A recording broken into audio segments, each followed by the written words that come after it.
Sniedz, ko tu ieraudzīji? Mēs gājām pa pretējo ielas pusi un Sniedz ieraudzīja šādu te simboliņu. Croissant.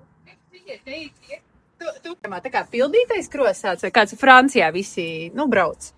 Arī 16 zloti. Tas ir kaut kādi 4 eiro laikam. Jā, ejam nobaudīt. Es nomiršu no tik daudz saldumiem. Pagaržojam. Paņemam vienu. Mēs varam Šarlotei paņemt sīkiem līdzi, ne?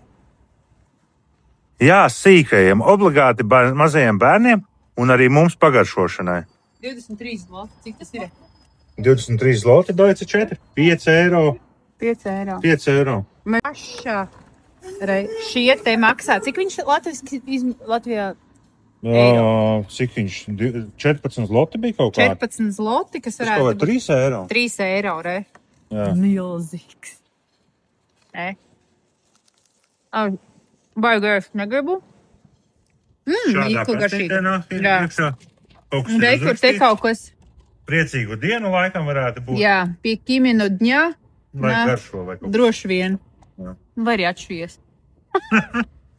Atšujies. Garšīgs, jā, labi?